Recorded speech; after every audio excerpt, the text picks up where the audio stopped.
Hello student, मैं शिवानी सोलन आपका welcome करती हूँ आपके अपने यूट्यूब चैनल एसएससी बुलेट पर। आज हम इस क्लास के अंदर डिस्कस करने वाले हैं कुछ इंपॉर्टेंट क्लोज टेस्ट को। जल्दी से सभी बच्चे कनेक्ट हो जाओ ताकि क्लास को स्टार्ट करें बच्चों। आज की क्लास के अंदर हम क्लोज टेस्ट को डिस्कस करेंगे।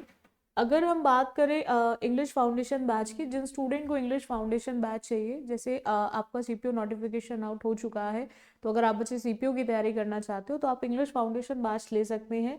इस बैच के अंदर आपको बच्चों ग्रामर, वोकैबुलरी और रीडिंग तीनों सेक्शंस मिलेंगे। और अगर मैं बैच की वैलिडिटी की बात करूं तो बैच की जो वैलिडिटी है वो 1 ईयर है। ये बैच जो है बच्चों प्री के लिए भी है और ये बैच आपके मेंस के लिए भी है, ठीक है।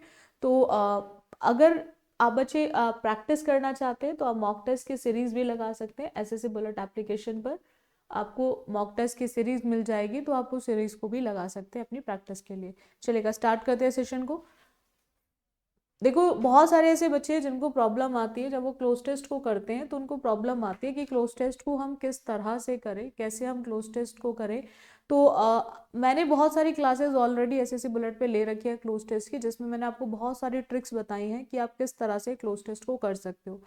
आज अगेन हम कुछ और ट्रिक्स का इस्तेमाल करेंगे और कुछ और क्लोज टेस्ट को करेंगे। ये जो क्लोज टेस्ट है ये आपके एसएससी सीजीएल प्री के हैं, एसएससी सीजीएल प्री 2022 के। आज की क्लास में हम एसएससी सीजीएल प्री 2022 के क्लोज टेस्ट को करने वाले हैं। चलेगा, स्टार्ट करें सेशन। मैं साइड हो जाती हूँ ताकि आप बच्चे पढ़ सको। हम बात करें अवर ब्यूटीफुल इकोसिस्टम की is being systematically dash by industrial pollution channeled into rivers like the Ganga, Yamuna, nuclear wastes from atomic plants muted into the world's oceans। जो हमारा बहुत ही सुंदर सा इकोसिस्टम है वो सिस्टमेटिकली क्या हो गया है आपके इंडस्ट्रियल पॉल्यूशन से, ठीक है। तो आपको चेक करना है कि जो इंडस्ट्रियल पॉल्यूशन है उसने आपके ब्यूटीफुल इकोसिस्टम को क्या कर दिया है, और ज़्यादा ग्लोरीफाई कर दिया है, ओरिएंटेड कर दिया है, डिज़ाइन दे दिया है उसको, या डैमेज करने का काम कर दिया है, ठीक है। अगर हम पॉल्यूशन की बात करेंगे तो पॉल्यूशन सिस्टम को कभी भी क्या ग्लोरीफाई कर सकता है, क्या सिस्टम को कभी भी ग्लोरीफाई कर सकता है, या फिर ओरिएंट करेगा, या फिर डिजाइन करेगा, क्या उसमें कोई डिजाइनिंग देने का काम करेगा, ठीक है। तो जितने भी पॉजिटिव वर्ड्स हैं उन सबको आप एलिमिनेट कर सकते हो, उन सभी को आप एलिमिनेट कर सकते हो, क्योंकि जब प्रदूषण की बात होगी तो प्रदूषण कहीं ना कहीं हमारे इकोसिस्टम को क्या करेगा, तहस नहस करेगा, नष्ट करने का ही काम करेगा। तो उसको क्या कर दिया उसने, डिस्ट्रॉय कर दिया है, डैमेज कर दिया है, ठीक है, पूरी तरह से खराब कर दिया है। तो यहाँ पे जितने भी स्टूडेंट इसका आंसर डैमेज बोल रहे हैं उन सभी का बिल्कुल करेक्ट है। अब आफ्टर दैट क्या आएगा, उसने क्या बोला है कि ये जितने जो भी रिवर्स है, चाहे वो गंगा है, यमुना है, जितने भी न्यूक्लियर वेस्टेज हैं एटॉमिक प्लांट्स के, सब वर्ल्ड ओशन के, and dash gases such as carbon dioxide mixed with the ozone sphere, यानी कि ये सारी जो गैसेस हैं ये सब मिक्स हो जाती हैं, ठीक है। ये गैसेस किस तरह की गैसेस हैं, किस तरह की गैसेस हैं, हाइजीनिक गैसेस हैं, न्यूक्लियर गैसेस है, यूजफुल है, या फिर पॉइजनस गैसेस हैं। किस तरह की गैसेस की हम बात कर रहे हैं,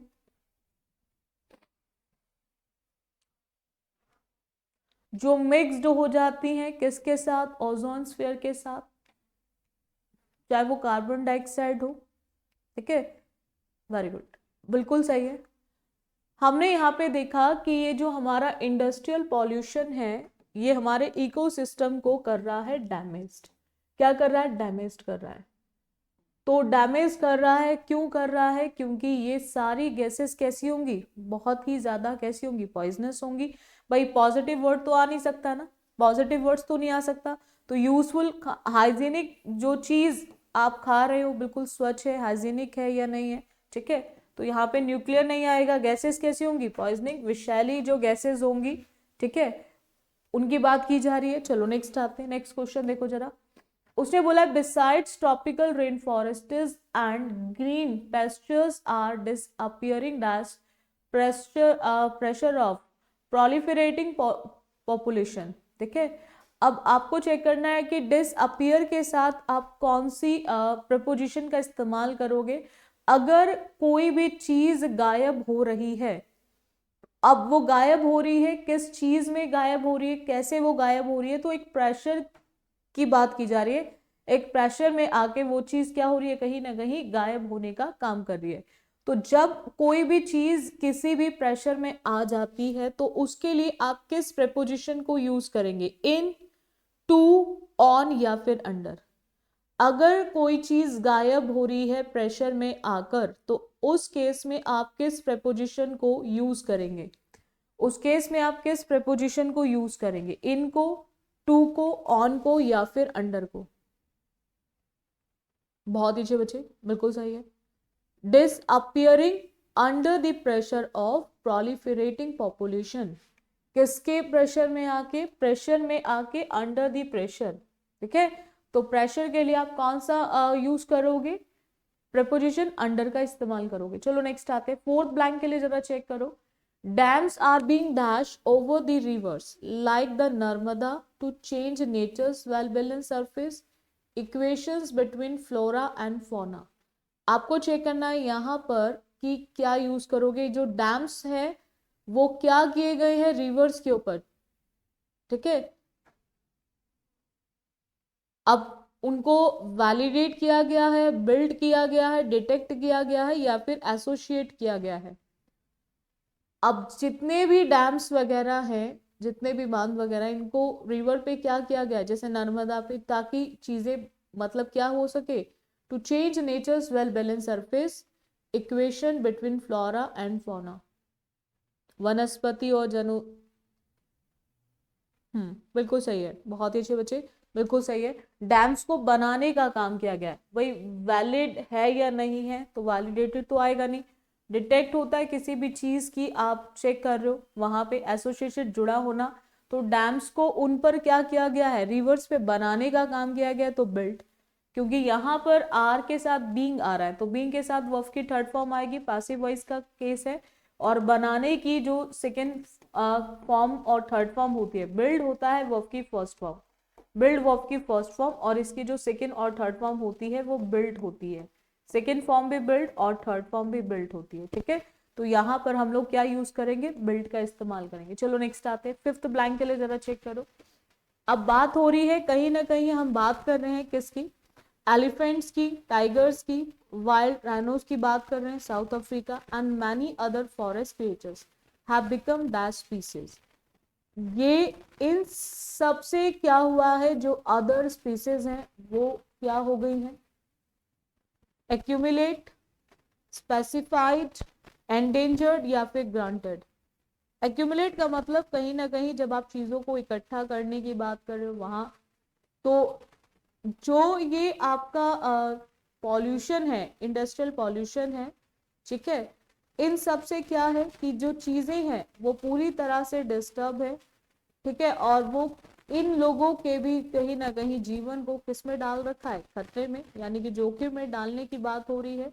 तो यहाँ पर हम एलिफेंट्स की बात करें, चाहे फिर टाइगर्स की बात करें या वाइल्ड राइनोस की बात करें साउथ अफ्रीका, और अदर जितने भी फॉरेस्ट क्रिएचर्स हैं, इन सबको क्या कर रखा है, जोखिम में डालने का काम कर रखा है, खतरे में डालने का काम कर रखा है। ठीक है, तो यहाँ पर जितने भी स्टूडेंट, इसका आंसर, डेंजर मतलब होता है खतरा, और एंडेंजर्ड मतलब जब किसी भी चीज को खतरे में डालने की बात करते हो तो वहां पे जोखिम में डालना, जोखिम उठाना, वहां पे, तो endangered is the correct one. जितने स्टूडेंट इसका आंसर एंडेंजर्ड बोल रहे हैं उन सभी का बिल्कुल करेक्ट है। ठीक है, चलेगा। नेक्स्ट आते हैं, एक और पैराग्राफ देखेंगे। Culture can be a beautiful thing. हम हमारे क्या होता है, एक रीति रिवाज होते हैं, एक हमारे ट्रेडिशन होते हैं, एक संस्कृति होती है, तो ये बड़ी ही एक बहुत ही ब्यूटीफुल सी चीज है। There are many aspect that make one's culture. बहुत सारे एस्पेक्ट होते हैं किसी भी एक कल्चर को बनाने की बात की जाए, whether it may be the clothing, चाहे आपके कपड़े हो, चाहे आपकी भाषा हो, चाहे आपका रिलीजन हो, चाहे आपका खाना हो, चाहे आपके ट्रेडिशन हो, even music, all aspects play a dash role in making up a person's culture। इन सबका एक बहुत ही क्या रोल होता है किसी भी व्यक्ति के कल्चर को बनाने में किस तरह का रोल होता है?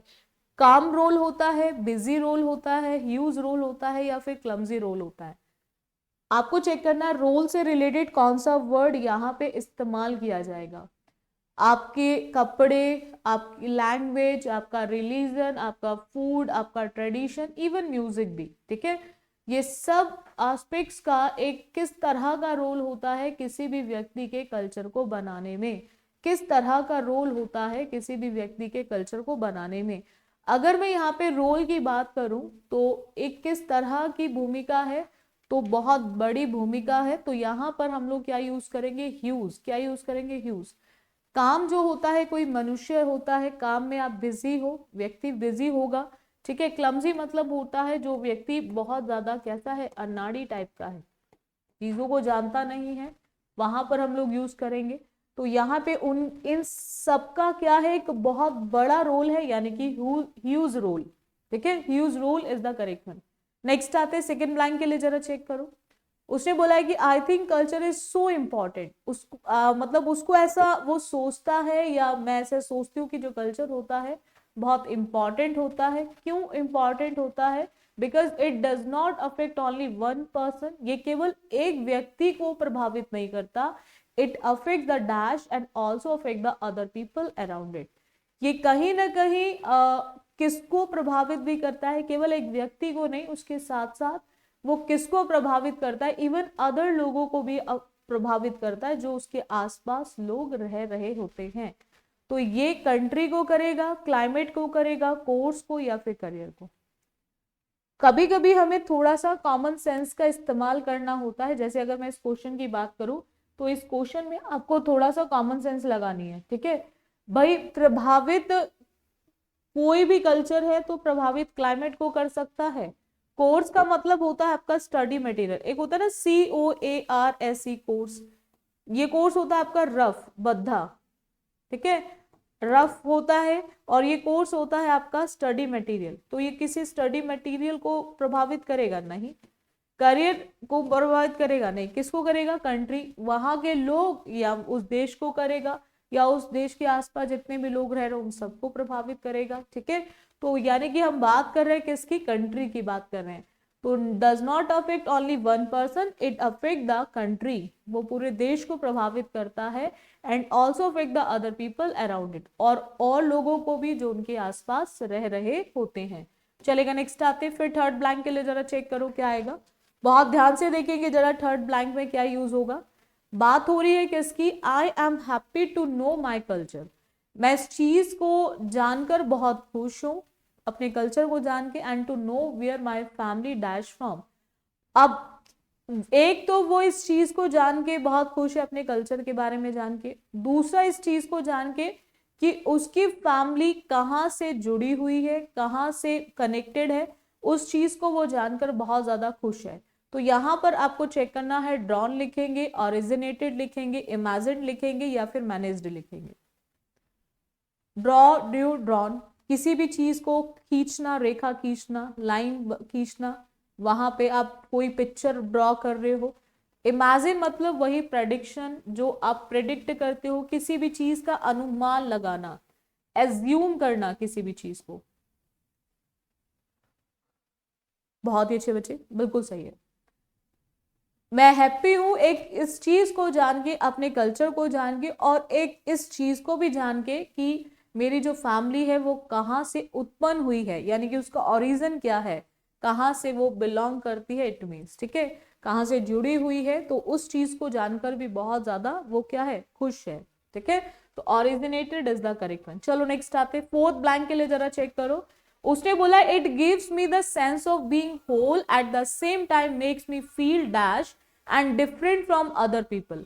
वो सेम टाइम पर मुझे किस तरह का महसूस कराता है, और उसके साथ साथ मुझे अदर लोगों से कैसा फील कराता है, डिफरेंट, अलग, अदर लोगों से अलग महसूस कराता है। और किस तरह का महसूस कराता है? बहुत ज्यादा केयरफुल, एविल, ओरिजिनल, या फिर हेल्पलेस, कि कोई भी मदद करने वाला उसका नहीं है, यानी कि वो अकेला पड़ गया। तो किस तरह का महसूस कराता है वो उसको? It gives me the sense of being whole या at the same time makes me feel dash and different from other people, और लोगों से जो है अलग महसूस कराने का काम। बिल्कुल सही है। कहाँ से वो जुड़े हुए हैं तो वो किस तरह का महसूस करता है। अब अगर मैं हेल्पलेस की बात करूं, ये भी एक नेगेटिव वर्ड हो जाएगा। जब कोई आपकी हेल्प करने वाला नहीं है तो आप बिल्कुल अपने आप को असहाय सा महसूस कर रहे हो, ये भी एक नेगेटिव वर्ड है, तो यहाँ पर नेगेटिव वर्ड नहीं आएगा। हम बात कर रहे हैं किसकी, फील करने की, तो फील करने में केयरफुल नहीं, तो हमारा क्या आ जाएगा, ओरिजिनल सा, कि बिल्कुल वो ऐसे है। हाँ बिल्कुल सही है, किसी भी चीज में बनावट नहीं है, ठीक है, जैसा है वो वैसा ही दिख रहा है, वैसे ही वो व्यवहार कर रहा है, ओरिजिनल सा वो फील कराता है, ठीक है। चलो फिफ्थ ब्लैंक के लिए जरा चेक करो। बात हो रही है डिफरेंट कल्चर की, अलग अलग कल्चर की, अलग अलग लोगों की। Make our country the beautiful melting pot we are dash to call it, कि हमारा अलग अलग जो कल्चर है, अलग अलग लोग जो हैं, हमारे कंट्री को एक किस तरह से बना रहे हैं, एक ब्यूटीफुल मेल्टिंग पॉट की तरह, ठीक है। और we are dash to call it, और हम उनको बुला सकते हैं, किस तरह से बुला सकते हैं, थॉटफुल तरीके से, ग्रम्पी, इनोसेंट, या फिर प्राउड।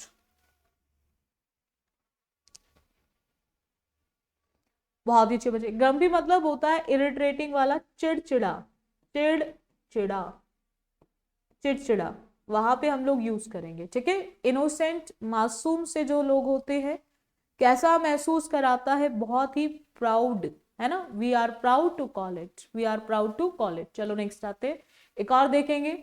हम बात करें एक और पैराग्राफ, बहुत ही इंटरेस्टिंग सा, वाइल्ड एनिमल्स को लेकर है। The saving of certain wild animals, हम बात कर रहे हैं the saving of certain wild animals from extension dash many years being a problem for the zoologist and other specialist. आपको चेक करना है, यहाँ पे हैज फॉर आएगा, हैड फॉर आएगा, इज फॉर, या वॉज ऑफ, वॉज ऑफ। कुछ wild animals की सेविंग की बात कर रहे हो, उनको बचाने की बात कर रहे हो, ठीक है, जो कहीं ना कहीं बहुत सालों से एक प्रॉब्लम बनी हुई है जूलॉजिस्ट के लिए और अदर स्पेशलिस्ट के लिए। More recently the problem has become so dash. अब ये जो प्रॉब्लम है वो क्या बन गई है, ये नेक्स्ट पॉइंट में सबसे पहले आपको चेक करना है यहाँ पे, कि आप हैज फॉर लिखोगे, हैड फॉर लिखोगे, इज फॉर, या वॉज ऑफ। एग्जाम में tense based questions cloze test में बच्चों बहुत बार पूछा जाता है टेंस बेस्ड क्वेश्चन। अगर मैं इस क्वेश्चन की बात करूं तो ये सीधा सीधा आपका टेंस बेस्ड क्वेश्चन है, ये सीधा सीधा आपका टेंस बेस्ड क्वेश्चन है। यहां पर आपको एक चीज ध्यान रखनी है कि सबसे पहले पैराग्राफ देखो किस टेंस में दे रखा है, हैज और हैज से आपको ये क्लियर है कि पैराग्राफ आपका प्रेजेंट में चल रहा है। पैराग्राफ किस में चल रहा है, आपका प्रेजेंट में। तो सबसे पहले उन दो ऑप्शंस को एलिमिनेट कर दो जो आपको पास्ट में दिए गए हैं। हैड आपके पास्ट में आता है और वॉज आपके पास्ट में आता है। अब बचता है हैज फॉर या इज फॉर। अब आपको ध्यान रखना है, ब्लैंक के बाद मैनी ईयर्स बीन लिखा हुआ है, मैनी ईयर्स बीन लिखा हुआ है। आपको ध्यान रखना है कि अगर आपको इज, आर और आम दिया हो तो आप बीइंग का इस्तेमाल करेंगे, लेकिन अगर आपको हैज और हैव दिया होता है तो आप फिर बीन का इस्तेमाल करते हैं। तो बस यहाँ पे बीन को देकर आप इस फॉर को हटा देंगे और यहां पर आपका आंसर ऑप्शन क्या हो जाएगा, हैज फॉर। क्या हो जाएगा, हैज फॉर। इतना क्लियर है। चलो नेक्स्ट आते हैं। चलो सेकेंड ब्लैंक के लिए जरा चेक करो। But more recently the problem has become so dash. अगर हम देखें तो अभी जो ये प्रॉब्लम है ये किस तरह की प्रॉब्लम बन चुकी है, अगर हम बात करें कि किस तरह की प्रॉब्लम बन चुकी है, बहुत ध्यान से देखेंगे जरा।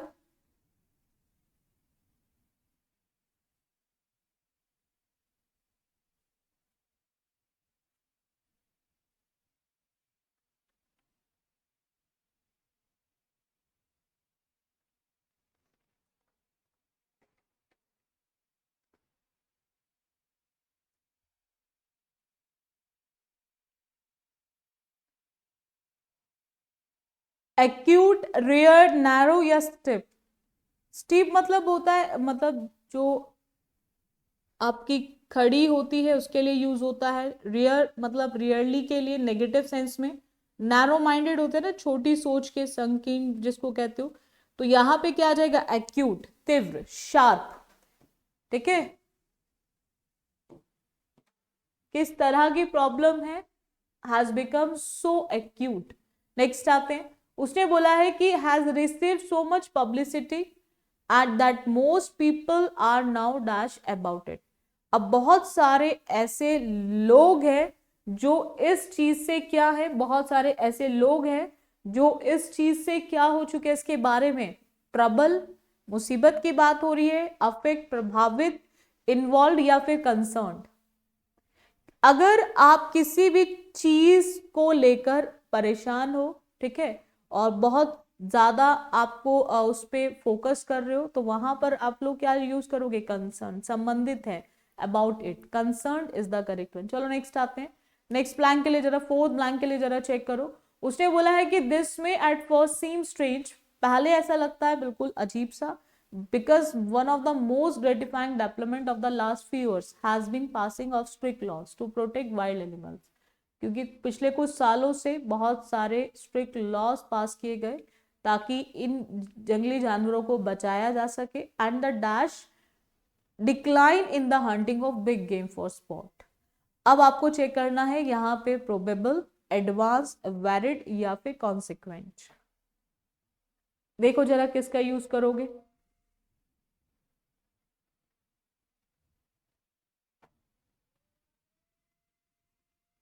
प्रोबेबल मतलब कहीं ना कहीं जब आप बात करते हो किसी भी चीज की, पॉसिबिलिटी की बात करते हो, संभावना की बात करते हो, कोई चीज बेसिक नहीं है, एडवांस लेवल पे चली गई है, वेरी कर रही है।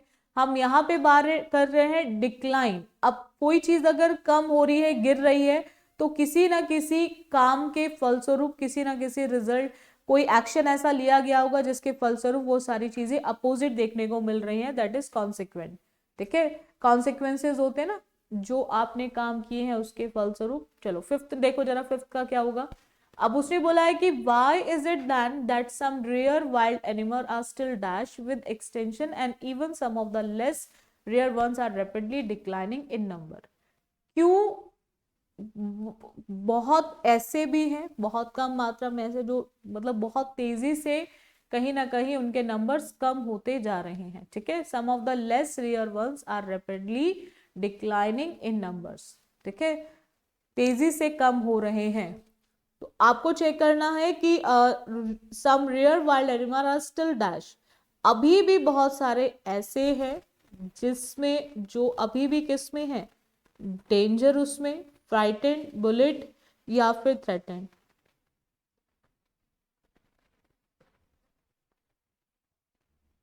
फ्राइटेंड मतलब होता है डरा हुआ, डरना। डेंजर मतलब खतरे, पैरल की बात करते हैं, हैजार्ड की बात करते हैं, जहां खतरे की बात की जाए, खतरा। ठीक है, जिसको आप पैरल बोलते हो, हैजार्ड बोलते हो, वहां पर आप इस्तेमाल करोगे आप डेंजर को। फ्राइटेंड मतलब होता है डरा हुआ, डरा हुआ। और बुलेट की मैं बात करूं तो बुलेट का मतलब किससे होता है बच्चों, जब आप बात करते हो तंग। ठीक है, वहां पे। तो यहाँ पे हम क्या बोल रहे हैं कि अभी भी बहुत सारे ऐसे हैं threatened. Threatened is the correct one. चलो नेक्स्ट आते हैं। हम पैंडेमिक की बात करें, during the pandemic remote working has kept the working going on across dash almost every industry got shut down physically during the lockdown but the work from home model tried to dash। जब pandemic आया, Covid आया था, तो बहुत हर industry even क्या थी, shutdown थी। But जो कुछ वर्क फ्रॉम जो होम मॉडल था, वर्क फ्रॉम होम वाला मॉडल, वो कहीं ना कहीं चल रहा था, तो जिसकी वजह से अब यहाँ पर आपको चेक करना है कि बात हो रही है ड्यूरिंग द पैंडेमिक। पैंडेमिक के दौरान remote working has kept the working going on across. ठीक है, almost every industry got shut down physically. Physically वो सारी इंडस्ट्रीज बंद थी, हर एक इंडस्ट्री बंद पड़ी हुई थी, लेकिन जो वर्क फ्रॉम होम मॉडल था वो चल रहा था। ठीक है, तो यहाँ पर आपके इंडस्ट्री से रिलेटेड कौन सा वर्ड है? सेक्टर, फील्ड, सेक्शंस या फिर एरियाज? बहुत ही अच्छे बच्चे, बिल्कुल सही है। सेक्टर्स की बात कर रहे हैं, ठीक है। किसकी बात कर रहे हैं हम? सेक्टर्स की बात कर रहे हैं। जितने स्टूडेंट इसका आंसर सेक्टर्स बोल रहे हैं उन सभी का बिल्कुल करेक्ट है। चलो नेक्स्ट आते हैं सेकंड ब्लैंक के लिए, जरा देखो। उसने बोला है बट जो वर्क फ्रॉम होम मॉडल था वो कोशिश कर रहा था कि जो लॉकडाउन का प्रभाव है, जो लॉकडाउन का प्रभाव है उसको क्या किया जा सके? सब्स्टिट्यूट किया जा सके, उसको रिड्यूस किया जा सके, उसको रिप्लेनिश किया जा सके, या फिर क्या किया जा सके? जो वर्क फ्रॉम होम मॉडल था उसका इस्तेमाल क्यों किया गया था? वर्क फ्रॉम होम मॉडल का इस्तेमाल क्यों किया गया था? सब्स्टिट्यूट एक उसकी रिप्लेसमेंट के लिए, या उसके प्रभाव को कम करने के लिए, या सब्सटेंशिएट करने के लिए, सिद्ध करना किसी भी चीज को। रिप्लेनिश मतलब होता है जब आप किसी भी चीज को भरने की बात करो, भर देना किसी भी चीज को, वहां पर इस्तेमाल करते हो, पूरा कर देना। तो उसके प्रभाव को कम करने की कोशिश थी कि अगर वर्क फ्रॉम होम चलता है तो शायद इतना प्रभाव इंडस्ट्री पे नहीं पड़ेगा, हर एक इंडस्ट्री पे, कि एकदम से सारी चीजें रुक गई हैं, तो वो शायद उस प्रभाव को कम किया जा सकता है वर्क फ्रॉम होम मॉडल से, ठीक है। चलो थर्ड ब्लैंक के लिए जरा चेक करो। अब उसने बोला है कि in the future also, future में भी many businesses across the globe including the information technology industry are dash continuing with the hybrid model, कि फ्यूचर में भी बहुत सारे ऐसे बिजनेस हैं जो कहीं ना कहीं इस चीज को कंटिन्यू रखना चाहते हैं, हाइब्रिड मॉडल को, ठीक है। कि फ्यूचर में अगर इस तरह की चीजें आए तो वो अपनी चीजों को चला सके रेगुलर बेसिस पे। अब आपको चेक करना है, इंडस्ट्री की बात हो रही है, इंडस्ट्री आर, तो इंडस्ट्री क्या कर रही है? उसको एनालाइज कर रही है, कंसिडर कर रही है, या फिर ऑब्जर्व कर रही है?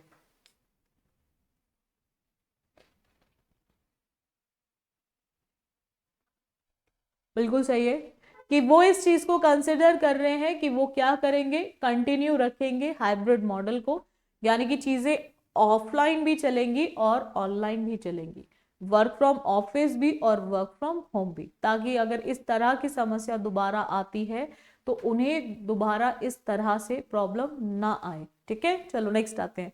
Remote working has replace geography, remote working ने क्या करा है? ज्योग्राफी को रिप्लेस कर दिया है। As a major hiring dash with 90% of senior executives expected to work from home, उसका रिजल्ट ये है कि जो 90% सीनियर एग्जीक्यूटिव है वो कहीं ना कहीं इस चीज को अनुमानित करके बैठे हुए हैं कि उनको क्या मिलेगा? वर्क फ्रॉम होम मिलेगा। तो ये क्या हो चुका है? ये मेजर हायरिंग का क्या हो चुका है? फॉर्मूला, स्टैंडर्ड क्राइटेरिया हो चुका है।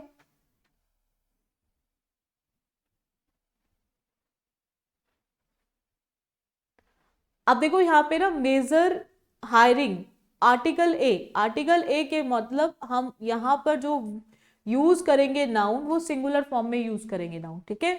यहाँ पे जो नाउन यूज होगा वो सिंगुलर फॉर्म में यूज होगा। अब हायरिंग का एक एक क्या होता है? एक मानदंड होता है, एक मतलब किस चीज पर आप हायरिंग करोगे, ठीक है। तो उसका कोई फॉर्मूला या स्टैंडर्ड नहीं होगा, उसका क्या होगा? एक क्राइटेरिया होगा।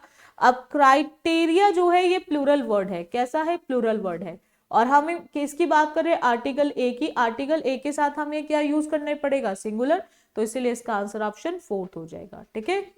तो यहां पर हमें सिंगुलर फॉर्म का इस्तेमाल करना पड़ेगा आर्टिकल ए के अकॉर्डिंग, तो इसीलिए इसका आंसर ऑप्शन फोर्थ हो जाएगा। चलो नेक्स्ट आते हैं फिफ्थ के लिए। देखो फिफ्थ ब्लैंक के लिए उसने बोला है कि एज अ रिजल्ट 76%, मैं इसलिए आज साइड हूं क्योंकि बहुत सारे ऐसे बच्चे हैं जिनको प्रॉब्लम आती है, अगर मैं बीच में आती हूँ तो वो पढ़ नहीं पाते हैं, ठीक है। तो इसका रिजल्ट ये है कि 76% जो यूएस ऑर्गेनाइजेशन है are more likely to dash outside the city और even state according to the talent work poll of recruiting managers conducted across the US quoted by FE report। अब आपको चेक करना है, यहाँ पे इम्प्लीमेंट की बात हो रही है, डिप्लॉय की बात हो रही है, एग्जीक्यूट या फिर एम्प्लॉय की बात हो रही है। इम्प्लीमेंट का मतलब होता है कि अगर कोई भी चीज आप लेकर आ रहे हो, अमल में लाना मतलब किसी भी चीज को लेकर आना। अब एक बना दिया रूल, उसको इम्प्लीमेंट भी करना है, ठीक है, लॉ आया उसको इम्प्लीमेंट भी करना है। डिप्लॉय मतलब हाँ, तैनात करना किसी भी चीज को, तैनात करना, अम्ल करना। इम्प्लीमेंट मतलब होता है अम्ल करना। US organisation are more likely to employ, क्या है, मोर लाइकली टू एम्प्लॉय, बहुत ही अच्छे बच्चे, more likely to employ outside the city and even state. ये एक टैलेंट वर्क पोल हुआ है, रिक्रूटिंग मैनेजर्स का कंडक्ट किया गया था पूरे यूएस के अंदर।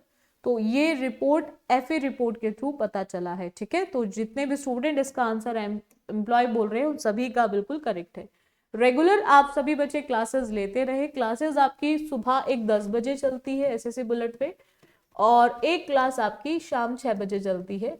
ये PYQs की क्लास होती है, ये PYQs की क्लास होती है। और एक क्लास रात 9 बजे आपकी मैथ्स की, रेगुलर बेसिस पे रात 9 बजे चलेगी इंग्लिश मैथ्स की क्लास, अनुसर लेंगे मैथ्स की क्लास।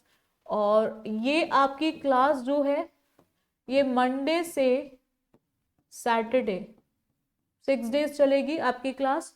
सो आप बच्चे रेगुलर क्लासेस लेते रहे। बाकी जिन स्टूडेंट को इंग्लिश फाउंडेशन बैच चाहिए तो आप बच्चे इंग्लिश फाउंडेशन बैच ले सकते हैं, 3 in 1 batch, pre plus mains दोनों के लिए, जिसके अंदर आपका ग्रामर, वोकैबुलरी और रीडिंग तीनों सेक्शंस मिलेंगे आपको। ठीक है, और बाकी क्लासेस अच्छी लगते हैं तो इनको लाइक और शेयर कर दिया करो आप सभी बच्चे। सो आज के लिए इतना रखिए। So thank you student for this session, बाकी करेंगे हम नेक्स्ट क्लास में।